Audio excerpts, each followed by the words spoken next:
The phone wouldn't stop vibrating. 47 missed calls on Monday. 63 by Wednesday. By Friday morning, the number hit 103. Every buzz sent a small wave of satisfaction through my chest as I sat in my new apartment, coffee in hand, watching my old company's infrastructure crumble from the outside. 5 days earlier, I'd walked out of Apex Technologies with nothing but a box of personal belongings and a smile that confused everyone who saw it. My manager, Keith Sullivan, had just announced that the senior systems architect promotion, the one I'd been working toward for 3 years, was going to someone else. Not just anyone, Damien Cross, the office favorite who couldn't debug his way out of a paper bag but could charm his way into any room. I'd congratulated Damien with genuine warmth in my voice, shook his hand, smiled at Keith. Then I'd gone to my desk, quietly disabled the automated scripts I'd written that kept our servers running smoothly, documented absolutely nothing in my final reports, and tendered my resignation effective immediately. Nobody saw it coming. Nobody understood what they'd just lost. Before the full story unfolds, there's something worth mentioning. This channel is on a journey to reach 5,000 subscribers, people who appreciate stories about standing up for your worth without burning bridges or losing your integrity. If that resonates with you, the subscribe button is right there. No pressure, just an invitation to be part of a community that values self-respect as much as success. My name is Theodora Vance. Most people called me Thea. At 32 years old, I'd spent the last 6 years at Apex Technologies, climbing from a junior developer to the lead systems architect who basically held the entire backend infrastructure together with custom code and midnight oil. My parents ran a small hardware store in Ohio, the kind where they knew every customer by name and extended credit to families going through hard times. I grew up watching my father fix Mrs. Henderson's lawnmower for free because her husband had just passed, and my mother slip extra batteries into bags for families who couldn't quite afford them. They never made much money, but they made a difference. That upbringing gave me something most people in tech seem to lack, the ability to see people as humans first and resources second. I understood struggle. I understood what it meant to work twice as hard for half the recognition. And I understood exactly when someone was taking advantage of my good nature. Keith Sullivan was taking advantage, and he'd finally pushed too far. The morning Keith announced Damien's promotion started like any other Tuesday. I arrived at the office at 7:30, a full hour before most of the team, to check on the server loads and make sure the overnight batch processes had completed successfully. They had, of course. They always did when I was watching over them. Apex Technologies was a mid-sized software company that provided customer relationship management solutions to about 800 enterprise clients. Our platform wasn't flashy, but it was reliable. Hospitals used it, banks used it, city governments used it. Downtime wasn't just an inconvenience, it could mean real consequences for real people. That reliability was largely my doing, though you'd never know it from the org chart or the company newsletters. I designed the current architecture 3 years ago when the old system started buckling under increased load. I'd written the monitoring tools that caught problems before they became disasters. I'd created the automated recovery scripts that could bring services back online in minutes instead of hours. I'd trained every new developer who joined the team on best practices and code review standards. My annual reviews were always exceptional. Keith told me repeatedly that I was invaluable and the backbone of the technical team. But when promotion time came around, there was always a reason to wait. Next quarter, next fiscal year, when the big project wrapped up, when the budget was clearer, 3 years of next time. Then Damien Cross joined the company 18 months ago. Damien was, objectively speaking, a decent mid-level developer. He could write functional code. He understood the basics of our stack. He didn't create disasters, but he wasn't exceptional. He wasn't someone who saw 3 steps ahead or who could diagnose a production issue by instinct. What Damien excelled at was visibility. He volunteered for every committee. He spoke up in every meeting, even when he didn't have much to say. He played golf with Keith on Saturdays. He remembered everyone's birthdays. He brought donuts on Fridays. I didn't resent him for that. Office politics was a skill like any other, and Damien had mastered it. What I resented was the assumption that visibility equaled competence and charm equaled capability. 6 months ago, Keith created the senior systems architect position. He pulled me aside after the announcement and said, "Thea, this role has your name written all over it. Get me a roadmap for the Q3 infrastructure upgrade, and we'll make it official." I'd spent the next 4 months designing a complete overhaul of our deployment pipeline. Containerization, orchestration, zero downtime deployments. I'd prototyped the entire system on my own time, documented every decision, created training materials for the team, and presented an implementation plan that would save the company roughly $300,000 annually in operational costs. Keith loved it, the CTO loved it. The presentation to the executive team went flawlessly. "This is exactly the kind of strategic thinking we need in a senior architect," Keith had said afterward, shaking my hand. "Let me formalize everything with HR. Should have the announcement by end of month." That was 6 weeks ago. This Tuesday morning, Keith called an all-hands team meeting at 9 o'clock. Unusual, but not unprecedented. I grabbed my coffee and joined the 23 other members of the engineering team in the large conference room. Keith stood at the front, practically vibrating with enthusiasm.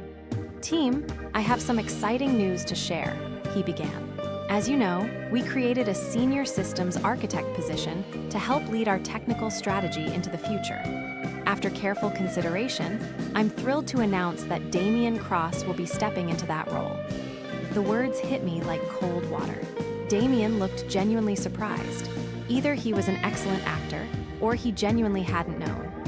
He stood up to light applause, shook Keith's hand, and made a short speech about how honored he was and how much he looked forward to collaborating with everyone. I clapped along with everyone else. I kept my expression pleasant and interested. Inside, something crystallized into absolute clarity. After the meeting dispersed, Keith caught my elbow. "Thea, got a minute?" We stepped into his office. He closed the door and gestured for me to sit. "I know you were hoping for that position," he said, not quite meeting my eyes. "And I want you to know that this doesn't reflect on your technical abilities at all. You're phenomenal at what you do." "Thank you," I said evenly. "The thing is, the senior architect role requires someone who can interface with stakeholders, manage up to executive leadership, and represent the team in strategic planning sessions. Damian has really shown strength in that area. He's got the soft skills that clients respond to." Soft skills. That's what my 3 years of overtime, my comprehensive documentation, my mentoring of junior developers, and my complete infrastructure redesign had lost to. Soft skills. "I completely understand," I said, and I meant it. I understood perfectly. "I'm glad you're being so professional about this," Keith continued, relief washing over his face. "The truth is, we need you right where you are. You're so good at the nuts and bolts, at keeping everything running. Damian will handle the strategic vision, but we absolutely need your execution expertise." Translation. Damian would take credit for ideas while I did the actual work. At my current salary, in my current role, with no advancement in sight. "That makes sense," I said. Keith beamed. "I knew you'd get it. You're a team player, Thea. That's why everyone loves working with you." I stood up, shook his hand, walked back to my desk.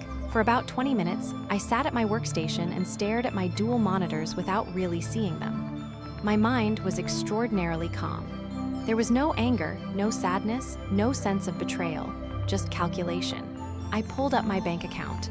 I'd been saving aggressively for years, living well below my means. Between savings and investments, I had roughly 14 months of expenses covered. More if I was frugal. I checked my email. 3 recruiters had contacted me in the past month alone. My LinkedIn profile, which I barely maintained, still got regular interest. The market for someone with my skills was exceptionally strong. I opened a text file and began to catalog exactly what I did at Apex Technologies that nobody else could do. The list grew quickly. The monitoring scripts that caught database deadlocks before they cascaded into full outages.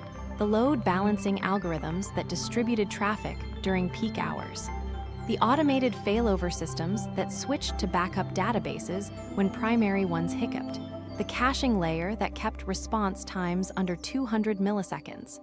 The data reconciliation jobs that ran nightly to catch synchronization errors. None of this was in my official job description. I'd built all of it on my own initiative because I saw problems and fixed them. Most of it wasn't even documented beyond my personal notes. The code was commented, sure, but understanding why I'd made specific architectural decisions required context that existed primarily in my head. Damien didn't know any of this existed. Keith vaguely knew I'd automated some stuff, but had no idea of the scope. The rest of the team benefited from the stability without knowing what created it. If I left, how long would it take for everything to fall apart? I pulled up our incident history. Before I'd implemented my various systems, we averaged about 4 major outages per month, each lasting between 2 and 6 hours. Client complaints had been constant. The previous lead architect had quit in frustration. In the 3 years since I'd taken over, we'd had exactly 2 outages, both related to third-party service failures completely outside our control, and both resolved within 40 minutes. Nobody noticed when things worked perfectly. That was the curse of good infrastructure engineering. I made my decision. Opening a fresh document, I wrote a simple resignation letter. Professional, courteous, effective immediately, with 2 weeks' salary forfeited to accommodate the lack of notice. I cited pursuing other opportunities and thanked everyone for the experience.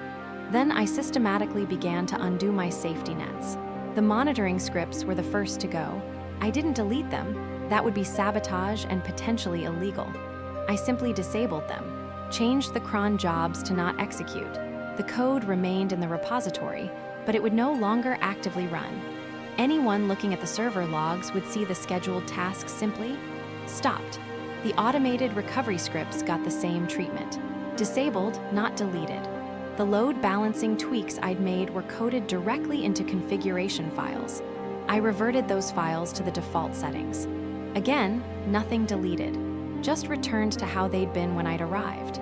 The documentation I'd created for my infrastructure redesign. The one Keith had praised so highly, I'd written on my personal laptop, on my own time. It had never been officially submitted to the company repository. I moved it to an encrypted archive and removed it from my cloud drives. I went through every major system I'd improved and quietly removed my fingerprints. It took about 3 hours. Nobody interrupted me. Everyone assumed I was just doing my usual work. By 1 o'clock in the afternoon, Apex Technologies' infrastructure was back to the state it had been in 3 years ago. Functional, but fragile. Capable, but without any safety margins. It would work fine under normal conditions. But the moment anything unusual happened, a traffic spike, a database hiccup, a network glitch, there would be no automated systems to catch it. They'd have to fix problems manually if they could figure out what the problems were.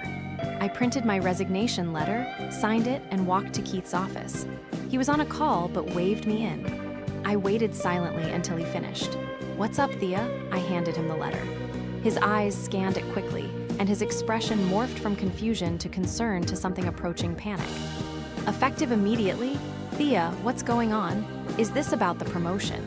Because we can talk about a raise, a title bump, maybe a lead architect position." "I appreciate that," I said calmly, "but I've made my decision. I'll pack up my desk and be out within the hour." "You can't just leave with no notice." "What about the infrastructure? What about the Q3 deployment project?" "The infrastructure is documented in the company repositories. Any competent engineer can maintain it. As for the Q3 project, I'm sure Damien will have excellent ideas for moving forward." "That's why you promoted him, isn't it? His strategic vision?" Keith's face went red. "Thea, be reasonable. We need transition time. At least give us the 2-week standard notice." "I'm forfeiting the salary for those 2 weeks. According to my employment contract, that's acceptable for immediate resignation. HR confirmed it when I checked this morning." I had indeed called HR before disabling anything, just to make sure I was legally covered. "This is incredibly unprofessional," Keith said, his voice hardening. "After everything this company has done for you." That almost made me laugh. Almost.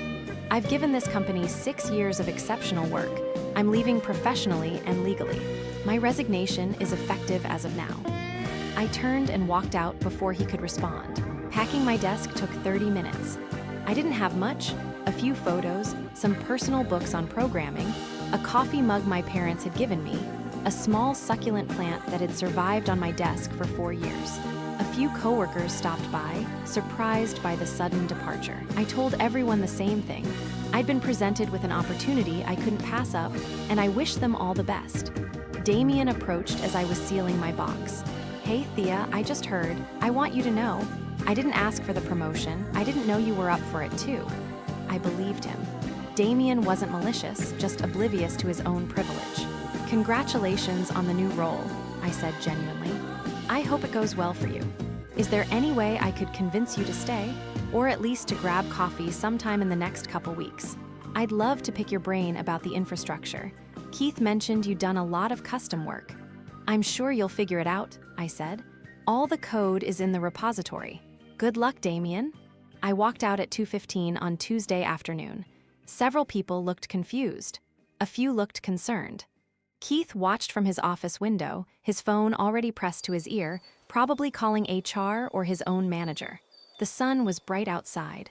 The parking lot was half empty, as it always was in the middle of a workday. I loaded my box into my car, sat in the driver's seat, and took a deep breath. Then I turned on the ignition and drove away. The first call came Wednesday morning. "Keith," I let it go to voicemail. "Thea, it's Keith. Look, I think we got off on the wrong foot yesterday. Can we talk? Call me back." I deleted the message. 3 more calls from Keith came throughout Wednesday. 2 from the HR director, Natalie. 1 from the CTO, Lawrence Morrison, which was unusual. Lawrence barely knew who I was despite the fact that I'd kept his entire technical operation running smoothly. I didn't return any of them. Wednesday evening, I treated myself to a nice dinner at an Italian restaurant I'd always wanted to try but never had time for. I ordered wine. I savored every bite. I went home and slept for 9 hours straight, the best sleep I'd had in months. Thursday, the calls increased. Keith called 6 times, Natalie called 4 times, Lawrence called twice. Then a number I didn't recognize, probably someone else from the company calling from a personal phone. I blocked nothing. I just didn't answer. Thursday afternoon, I went to a coffee shop and updated my resume. I sent it to the 3 recruiters who'd contacted me most recently, along with a note that I was immediately available. All 3 responded within 2 hours. One already had 2 companies that wanted to interview me. Thursday evening, Damien texted me. We'd never texted before, but I'd given him my number once for an on-call rotation. "Hey Thea, really hope you're doing okay. Would love to buy you coffee and chat about the systems when you have time. No pressure." I didn't respond. Friday morning, I woke up to 47 notifications. Missed calls, voicemails, text messages, even a LinkedIn message from Lawrence.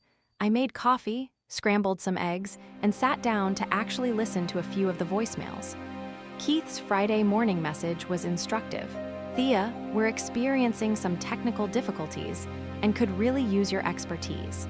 I know you've resigned, but I'm authorized to offer you a consulting rate of $200 an hour if you could just help us troubleshoot a few things. Please call me back as soon as possible." $200 an hour. My salary had worked out to about $62 an hour. Interesting how my value had suddenly tripled. Lawrence's voicemail was more direct. "Theodora, this is Lawrence Morrison. We need to speak urgently regarding some systems issues. I'd appreciate a call back today." Natalie's message was professional but tight. "Thea, I understand you've resigned, but we need to schedule an exit interview and discuss some knowledge transfer. Please contact me to arrange a time." Knowledge transfer. That's what they called it when they realized nobody else knew how anything worked. I deleted all the messages and went for a run. Friday afternoon, a recruiter called with an offer to interview Monday morning at a company called Zenith Solutions. They were a competitor to Apex, slightly larger, with a reputation for treating engineers well. The position was Principal Systems Architect, a level above what I'd been denied at Apex. The salary range started at 40% higher than what I'd been making. I scheduled the interview for Monday at 10. Friday evening, as I was making dinner, my phone buzzed with a call from my old desk number at Apex. Someone was calling from my former workstation. That meant someone was sitting at my desk, probably going through my files, trying to figure out what I'd been working on. I let it ring. A text came through from Keith. "Thea, please. We have clients down. People are being affected. I know you care about doing the right thing. Help us out here and we can discuss whatever you want. Name your terms. That message told me everything. Multiple clients were experiencing outages. The automated systems I'd built weren't catching the problems. The team didn't know how to fix issues that my scripts had been resolving invisibly for years. I did care about doing the right thing.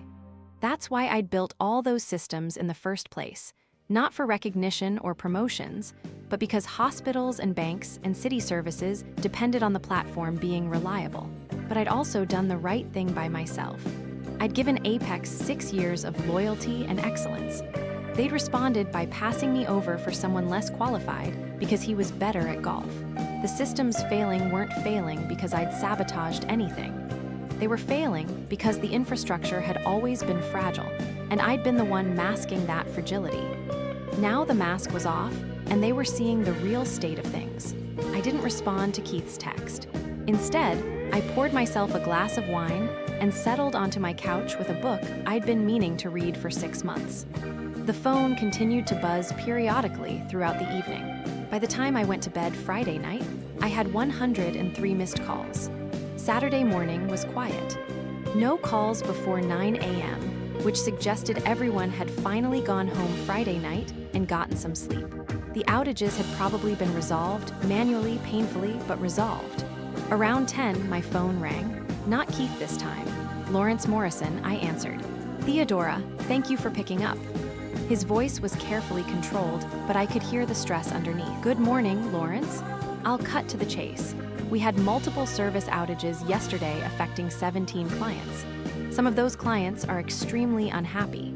We've spent the past 18 hours manually resolving issues that apparently were being automatically handled before. I see. I'm told you built those automated systems. I built several tools to improve reliability, yes. Those tools are no longer functioning.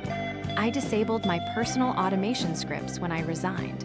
The core systems are all still operational. They're in the same state they were when I joined the company. A pause. The same state they were when we were having 4 outages a month. I wouldn't know about that. Before my time. Another pause, longer this time. Theodora, I'll be frank. I didn't know the extent of what you were doing.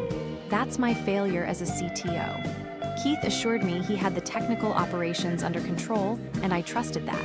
I didn't look closely enough at who was actually making things work. That was probably the closest I'd ever get to an apology from executive leadership. I appreciate you saying that. We'd like to bring you back. Not in your old role. The senior systems architect position that went to Damien, we'd like to offer that to you instead with an immediate start.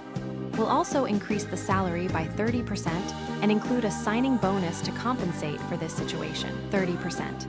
The promotion I'd been chasing for 3 years finally offered now that they were desperate. I have an interview Monday for a principal architect role elsewhere, I said. Principal architect.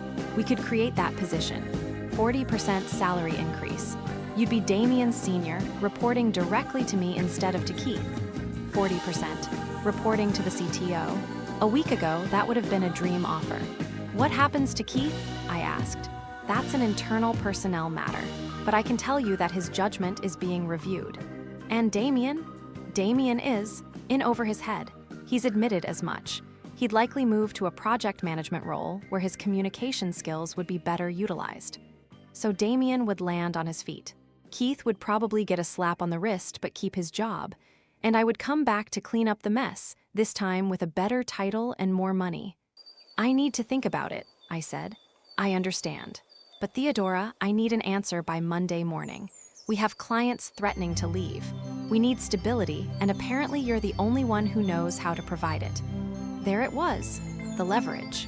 The admission that I hadn't just been a good employee, I'd been an essential one. I'll let you know Monday, I said, and ended the call. I spent Saturday afternoon making a list. Not a pros and cons list. I already knew what made logical sense. Instead, I listed every time I'd been overlooked, undervalued, or taken for granted at Apex. The time I'd worked through Christmas break to resolve a critical security vulnerability, while Keith was in Cabo and didn't even get a thank you. The time I'd trained a new hire who was then promoted above me within a year because he was leadership material. The time my suggestion in a meeting was ignored. then praised when Damien repeated it verbatim 10 minutes later. The time Keith told me I should smile more in meetings if I wanted to be taken seriously by executives. The time I was excluded from a team dinner because they assumed I'd be busy when every male engineer on the team was invited. Small cuts, death by 1,000 paper cuts. None of it actionable, none of it dramatic enough to complain about. But cumulatively, it painted a picture of a workplace that would never truly value me no matter what title they offered. Sunday, I drove to my parents' house for dinner. My mom made pot roast. My dad asked how work was going and I told them I'd quit. Good, my dad said immediately. That place never appreciated you. My mom nodded. You've been looking tired for years, honey. What's next? Explained about the interview Monday and about Lawrence's offer. What do you want to do? My mom asked. That was the question, wasn't it? The practical answer was to take Apex's offer. Principal architect, 40% raise, reporting to the CTO. It was vindication. It was everything I'd been working toward. But I remembered something my father had told me when I was 16, working my first job at a local grocery store, where the manager kept scheduling me during times I'd explicitly said I wasn't available. Thea, he'd said, there's a difference between being needed and being valued. People will always need someone competent and reliable. But if they don't value you until you're walking out the door, they don't really value you at all. They just don't want to be inconvenienced. Apex needed me. That was obvious. But did they value me, or did they just not want the inconvenience of having to fix their own infrastructure? I think I want to see what else is out there, I said. My dad smiled. That's my girl. Monday morning, I put on my best interview outfit and drove to Zenith Solutions. The office was modern, bright, with an open floor plan that somehow didn't feel chaotic. The engineers I passed in the hallways looked focused but not stressed.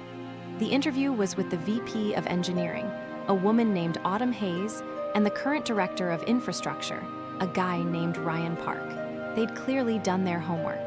We've been trying to recruit someone of your caliber for 6 months, Autumn said after introductions. Your work at Apex is well known in the industry. Their reliability metrics improved dramatically during your tenure. Thank you, I said, surprised. I didn't think anyone outside the company tracked that. We checked, Ryan added with a smile. Publicly available uptime data. You took them from 94% availability to 99.7%. That's exceptional for a platform that complex. The interview lasted 2 hours. We talked about architecture philosophy, about building resilient systems, about technical debt, and how to manage it. We discussed their current challenges, scaling to meet growing demand, modernizing legacy components, improving deployment frequency. It felt like talking to peers who understood the work.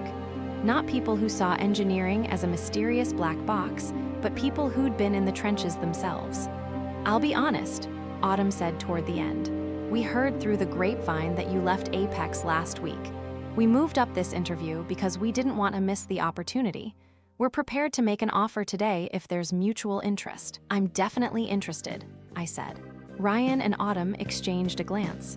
Principal systems architect, as discussed. The salary is $190,000 base, plus a 20% annual bonus target, plus equity. 4 weeks PTO. Full remote option 2 days a week. We'd want you to start in 2 weeks if possible. $190,000. That was 58% more than I'd been making at Apex. The equity alone was probably worth more than the signing bonus Lawrence had vaguely mentioned. I do have another offer on the table, I said carefully. From my previous employer. They've asked me to return in a senior role. Autumn nodded. That's not surprising. Can I ask what's making you hesitate about returning? I chose my words carefully. I'm not sure the culture there is one where I can grow long-term. Culture matters, Ryan said. For what it's worth, our retention rate for senior engineers is over 90%. People tend to stay because they feel valued, not just needed. Valued, not just needed. My father's words echoed. Could I have until end of day to decide? I asked. Absolutely, Autumn said. Take the time you need. I sat in my car in Zenith's parking lot and called Lawrence Morrison. Theodora, he answered immediately. Have you made a decision? I have. I appreciate the offer, but I'm going to decline. Silence. May I ask why? We're offering you everything you asked for, everything you've earned. You're offering it now because you have to, not because you want to. There's a difference. That's not entirely fair. I genuinely didn't understand your contributions until this crisis. Now I do. I believe you, I said. But I've also realized that I don't want to work somewhere that only recognizes my contributions during a crisis. I want to work somewhere that sees my value consistently. Another pause. We could work on the culture issues. With you in a leadership position, you could help drive that change. It was a reasonable argument, but I was tired of reasonable arguments that put the burden of fixing broken systems on the people most hurt by them. I appreciate that, Lawrence, but I've made my decision. I do have one request, though. Name it. My automation scripts are disabled, not deleted. They're in the repository in a directory called Theo Vance Automation. The documentation is minimal, but any decent engineer can figure them out with some time. You have my permission to use them, modify them, whatever you need. I heard him exhale. That's generous, thank you. I didn't build those tools for recognition. I built them because the platform serves important clients who need reliability. I don't want hospitals or city services to suffer because of office politics. For what it's worth, Theodora, I'm sorry. You deserved better from us. I did, I agreed, but I'm finding better now. Good luck, Lawrence. I ended the call and immediately dialed Zenith Solutions. Autumn Hayes. Autumn, it's Theodora Vance. If the offer still stands, I'd like to accept. I could hear the smile in her voice. It absolutely stands. Welcome to Zenith, Thea. I think you're going to do great things here. The paperwork was finalized by Wednesday. I negotiated a start date 3 weeks out. I wanted some actual time off between jobs to decompress and reset. The calls from Apex finally stopped after I sent a brief email to Lawrence, Keith, and Natalie confirming that I wouldn't be returning and that the automation documentation was available in the repository. Keith sent a terse reply. Received. Natalie sent a professional note about exit paperwork and final paycheck details. Lawrence sent something different. Thank you for the documentation and for your years of service. I mean it when I say we failed to recognize what we had. I hope your next role appreciates you the way we should have. If you ever need a reference, don't hesitate to reach out. It was a small gesture, but it meant something. Damien sent a text. Heard you're not coming back. Totally understand. I'm actually moving to a PM role. Turns out I'm way better at managing people than systems. Thanks for being cool about everything. You're going to kill it wherever you end up. I replied to that one. Thanks, Damien. Good luck with the PM role. I think you'll be great at it. And I meant it. Damien wasn't the villain in this story. He was just a person who'd been given an opportunity he wasn't qualified for by a manager who valued the wrong things. The system was broken, not the individuals caught in it. Well, Keith was kind of a villain.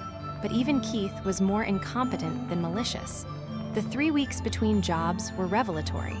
I'd forgotten what it felt like to wake up without immediately checking my phone for overnight alerts. I'd forgotten what it felt like to read a book in the middle of a Tuesday afternoon. I'd forgotten what it felt like to exercise, cook real meals, see friends, exist as a full person rather than just a work function. I also did some reflection on my own role in what had happened. Had I been too passive? Had I failed to advocate for myself effectively? Should I have been more politically savvy, more like Damien in building relationships with leadership? Maybe, but also I'd been doing the work. Real, valuable, essential work. And in a functional organization, that should matter at least as much as golf games and committee meetings. The problem wasn't that I'd failed to play the game. The problem was that the game was rigged.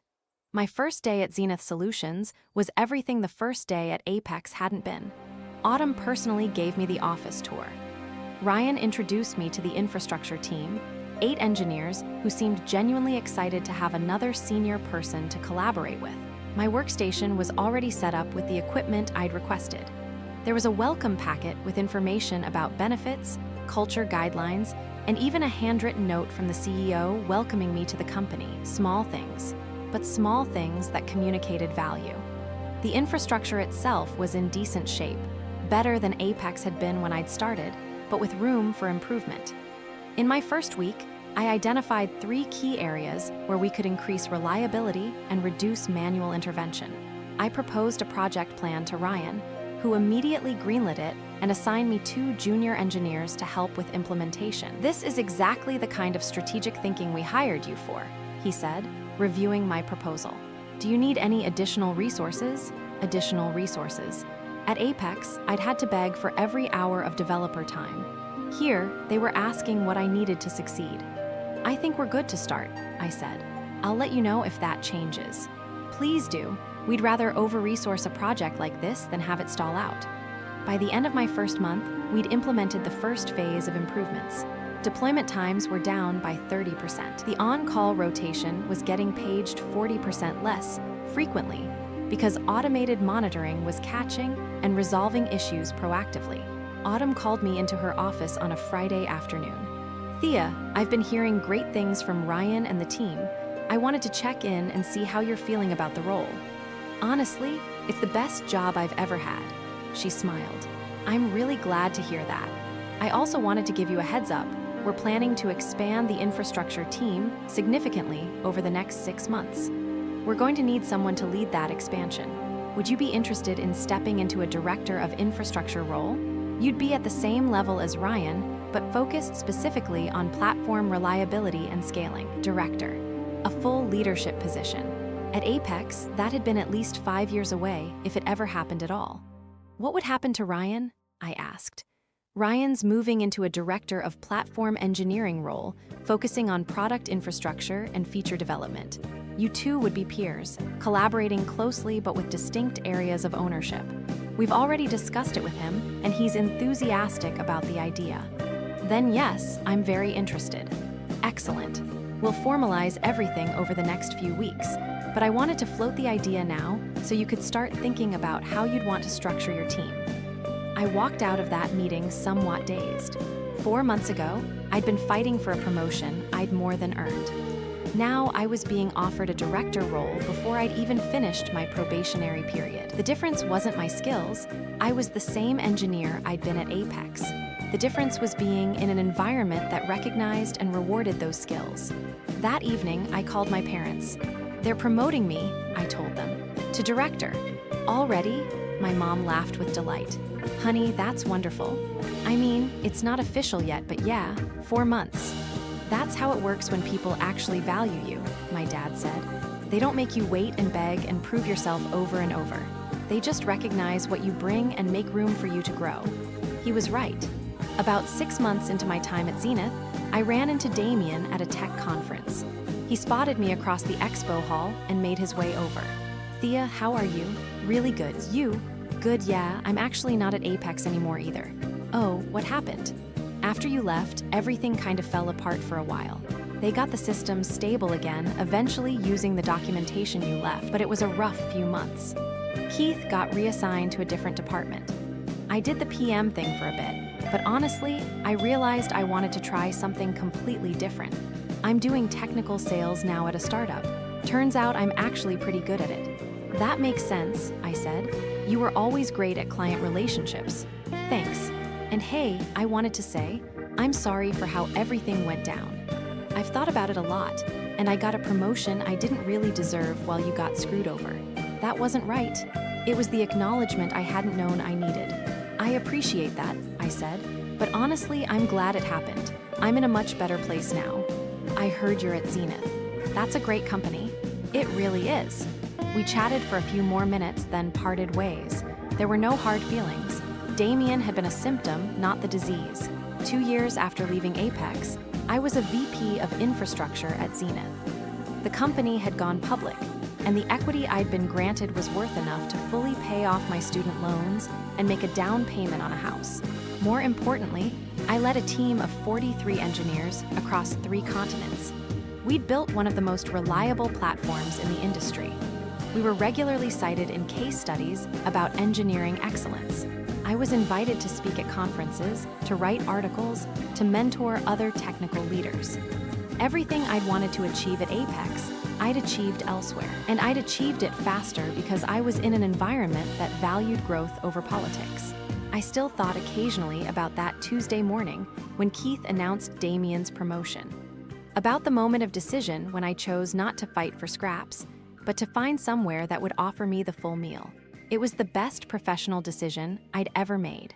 Not because of revenge or vindication, though there was a small satisfaction in proving my worth elsewhere, but because it taught me that loyalty should flow both ways. That being needed isn't the same as being valued. That sometimes the most powerful thing you can do is simply walk away from people who don't appreciate what you bring.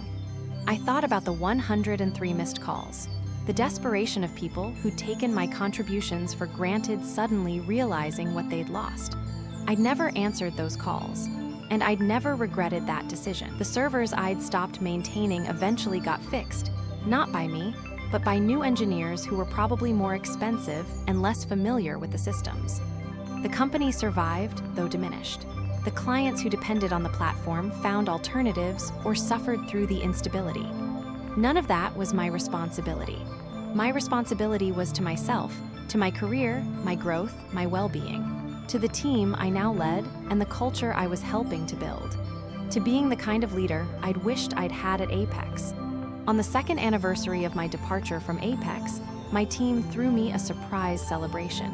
They'd made a ridiculous cake with frosting that read 2 years of not answering their calls, because I'd apparently told that story enough times that it had become team lore. Speech, someone called out. I laughed. Okay, brief speech. 2 years ago, I was in a job where I was essential but invisible, where I did my best work and watched other people get credit and opportunities. I was loyal to a fault, and that loyalty was never reciprocated. The room was quiet now. Walking away from that was terrifying, but it taught me something crucial. Your value doesn't change based on whether people recognize it. What changes is whether you're in a place that allows that value to flourish or a place that suppresses it. I looked around at my team, people I'd hired, mentored, fought for. I'm in a place now where value is recognized, where hard work leads to growth, where loyalty flows both ways, and I'm committed to making sure every single person on this team feels that way too. Because nobody should ever have to choose between their self-respect and their career. The room erupted in applause. Later that evening, as I was packing up to head home, I found myself thinking about Keith, about Damien, about Lawrence, about all the people who'd been part of that chapter of my life. I didn't hate any of them. I didn't wish them ill, but I didn't miss them either. I'd built something better. Something that was mine in a way that Apex never could have been. My phone buzzed. A text from Autumn. Dinner next week. Want to discuss the Q4 strategy and also float an idea about you taking on cloud infrastructure too. No pressure, just curious if you'd be interested in expanding your scope. I smiled and typed back, absolutely, let's talk. This was what it looked like when someone valued you, when opportunities were offered, not begged for, when growth was encouraged, not gate-kept. I shut down my laptop, turned off my office light, and headed home. The servers would be fine overnight. The automated systems would catch any issues. The on-call rotation was staffed with competent engineers who knew how to handle problems. Everything worked smoothly because we'd built it to work smoothly, and because we'd built a team culture where people wanted to do excellent work. I'd learned a lot in the 2 years since I'd walked out of Apex Technologies. I'd learned that being irreplaceable in one place just means you're trapped. Being valued means people want to help you grow beyond your current role. I'd learned that the best revenge isn't sabotage or public callouts. It's building something excellent somewhere else and never looking back. And I'd learned that 103 missed calls from people who'd taken you for granted is actually a very satisfying number. I never called them back. I never needed to. If this story resonated with you, if you've ever been the one keeping things running while someone else got the spotlight, or if you believe that knowing your worth is the first step to finding where you're truly valued, that subscribe button is still there. This channel is built for people who understand that self-respect and success aren't opposing forces. They're the same thing. Thanks for being here. Thanks for listening. And thanks for being part of a community that values substance over performance. Now go build something excellent and never settle for being needed when you could be valued instead.